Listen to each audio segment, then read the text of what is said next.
Imagine going back to 1995 and telling someone that one day earning $100,000 a year would feel average. Not rich, not comfortable, not secure, just barely enough. They'd laugh. They'd picture a big suburban house, two nice cars in the driveway, yearly vacations, college savings for the kids, and money left over to invest. For decades, that number, six figures, represented arrival. It was the finish line of the American dream. Today, millions of Americans are crossing that line and realizing it's not a finish line at all. It's just another starting point. In many U.S. cities, a person earning $100K can't afford to buy a home. They worry about childcare costs, they carry debt, they postpone major life decisions. Some even live paycheck to paycheck. And the most confusing part is this: from the outside, they look successful. From the inside, they feel squeezed. So what happened? How did a salary that once symbolized wealth become a source of financial anxiety? This isn't about people suddenly becoming irresponsible. It isn't about avocado toast or daily coffee. It's about a massive shift in the cost of modern life, one that quietly changed the rules without telling anyone. First, we need to confront a simple but uncomfortable truth. 100K today is not the same as 100K in the past.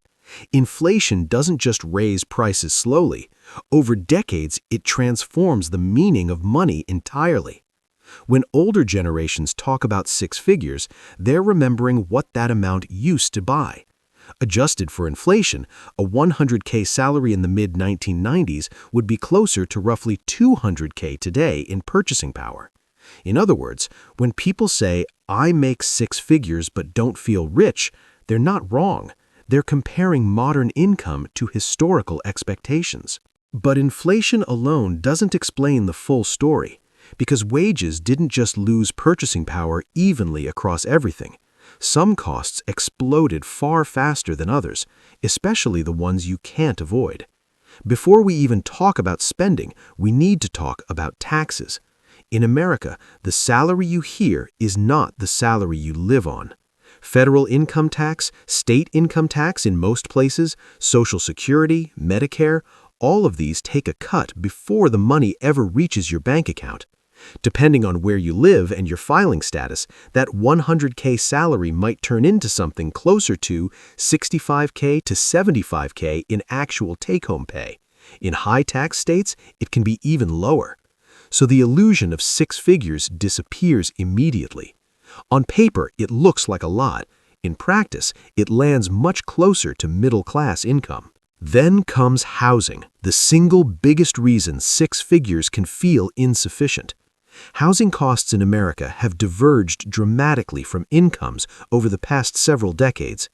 In the 1970s, the typical home cost about 2 to 3 times the median household income. Today, in many regions, homes cost 6 to 12 times income. The median home price in the U.S. sits in the hundreds of thousands, and in major metropolitan areas, it can easily exceed $700K or even $1 million. Add higher mortgage rates, property taxes, insurance, maintenance, and utilities, and the monthly cost becomes staggering. Many households earning 100K simply cannot qualify for a mortgage on the median-priced home without a large down payment, so they rent instead. But rents have surged too. In many cities, rent alone can consume 30 to 50% of take-home pay. That's before groceries, transportation, insurance, or savings. When half your income goes to keeping a roof over your head, everything else becomes a balancing act. If children enter the picture, the math becomes even harsher. Childcare in the United States is shockingly expensive compared to other developed nations. Full-time daycare can cost $10,000 to $25,000 per child per year, sometimes more in large cities. For 2 young children, childcare costs can rival a second mortgage. This creates a strange modern dilemma. Households often need 2 incomes to survive, yet childcare costs consume so much of the second income that working barely moves the financial needle. Parents aren't working to get ahead, they're working to stay in place. Healthcare adds another layer of pressure. In the U.S., health insurance is largely tied to employment, and even with coverage, costs remain high. Premiums are deducted from paychecks. Deductibles must be met before insurance pays significantly. Co-pays accumulate. Prescription drugs can be expensive.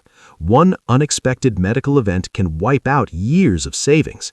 And if someone loses their job, they don't just lose income, they risk losing health coverage as well. This creates a constant background anxiety, even for high earners. Then there's student debt. Many six-figure earners achieved that income by pursuing higher education, which often came with large loans.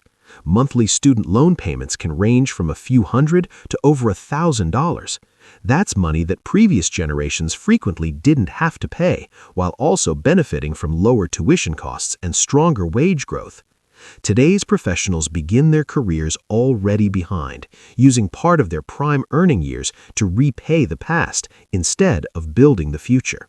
Transportation is another unavoidable expense, especially in a country designed around cars. In much of America, owning a vehicle isn't a luxury, it's a requirement for daily life. Car prices have risen dramatically, both new and used. Insurance costs are climbing, fuel prices fluctuate, maintenance is inevitable. Many households need two cars because both adults work. Add loan payments, insurance, and operating costs together, and transportation becomes one more major slice of income that cannot easily be reduced.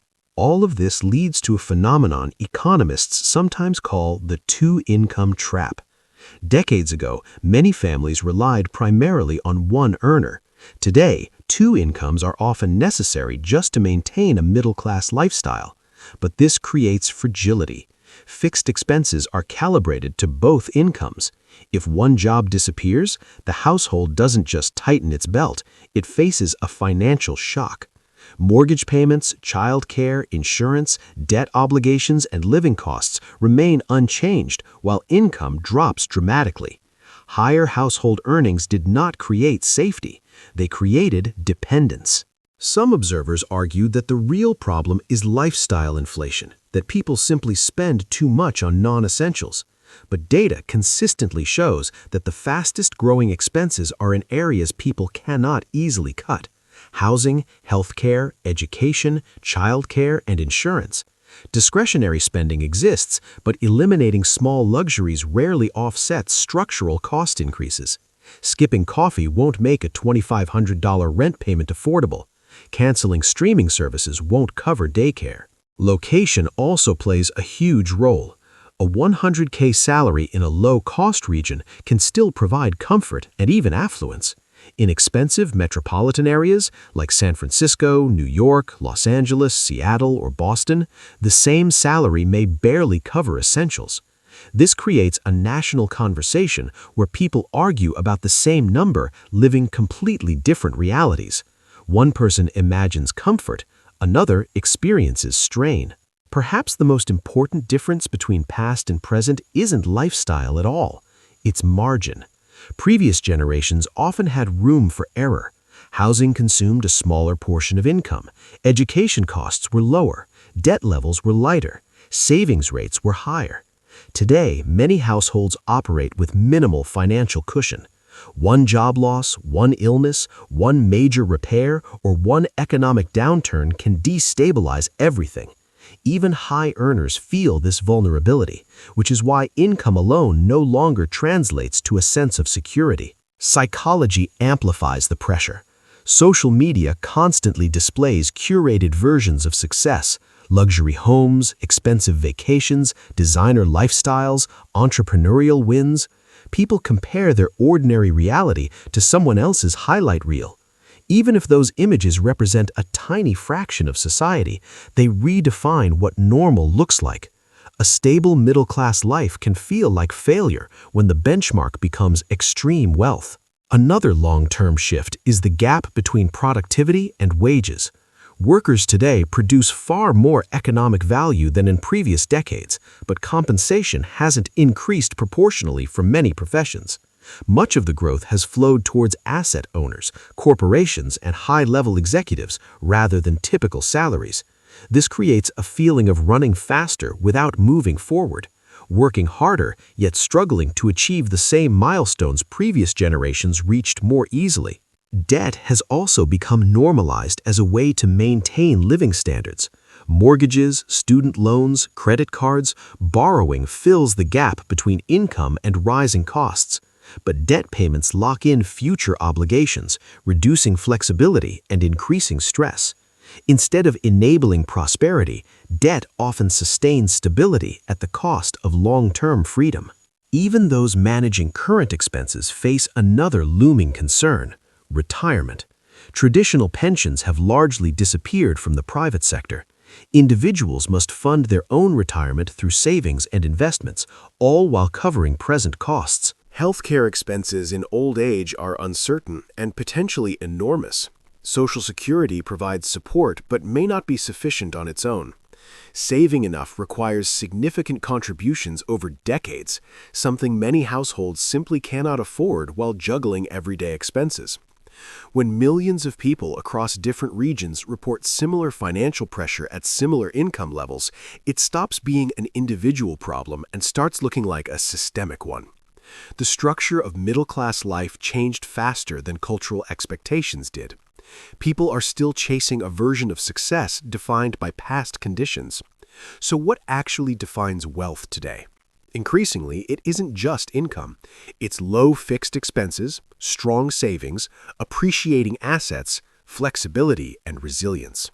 Someone earning less but with a paid-off home and minimal debt may feel far more secure than someone earning six figures with high obligations. Financial comfort now depends less on how much you make and more on how much of that income remains under your control. This leads to a powerful realization. The real question isn't why people making $100K are bad with money. The real question is why a salary that once guaranteed stability no longer does.